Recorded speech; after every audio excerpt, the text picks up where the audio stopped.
en pleine nuit, autour du feu. Les patriarches Banen, dans le grand canton Inubu Sud, font une série de récits de l'histoire qu'ils ont vécue lors de la période du maquis. Les larmes aux yeux, aux souvenirs douloureux.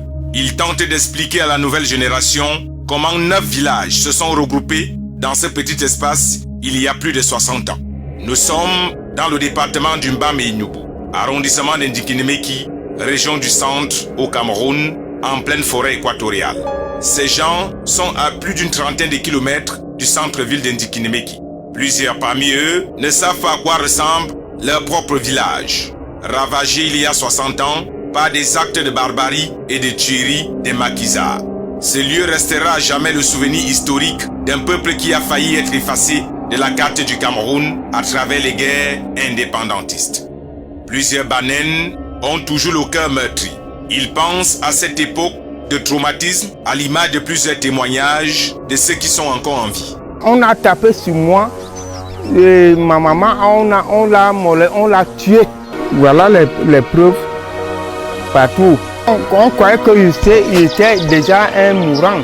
Je suis un survivant. À l'époque, j'ai vu ce qu'on appelle autrefois qui vécut dans la barbarie. J'ai vu l'esclavage. Notre vœu le plus pieux est que nous regagnions nos anciens villages.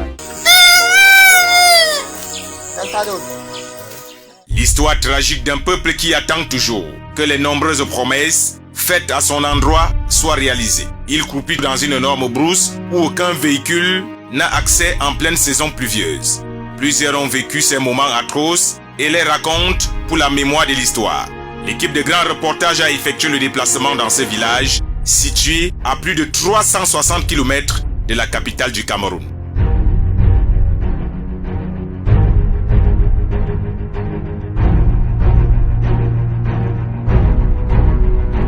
Les Banen du canton Inubu Sud n'ont toujours pas digéré ce qu'ils qualifient eux-mêmes de véritable génocide de leur peuple 60 ans après. Avant qu'ils n'arrivent dans ce village, Dogba Saben, ils avaient déjà fait des ravages dans les villages voisins. Leur premier coup de force ici, c'est lorsqu'ils ont coupé les oreilles des 2 femmes du chef et ils ont jeté les arbres dans la route pour la bloquer. Les gens sont venus tuer ma grand-mère. Ça m'a obligé de laisser l'école pour suivre ces rebelles.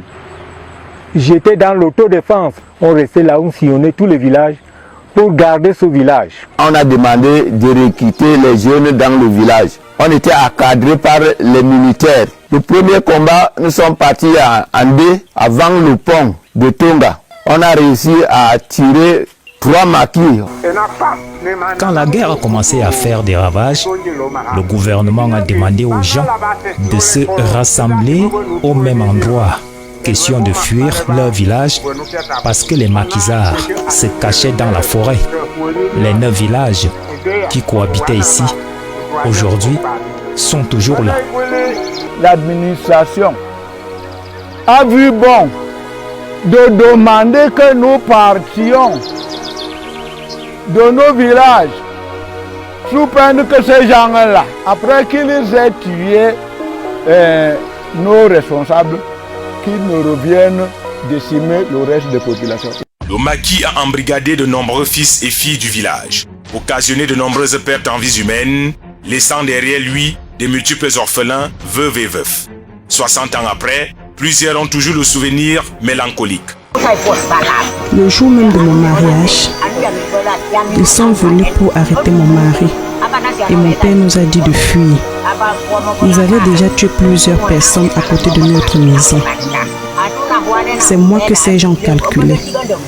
Ils voulaient tuer mon mari et m'enlever pour que j'aille avec eux.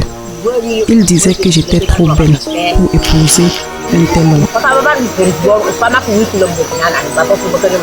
Mais grâce à mon père, qui était un homme puissant mystiquement, on a réussi à s'enfuir et nous sommes venus nous cacher ici, dans ce village Ndokowane, qui n'a pas connu le maquis.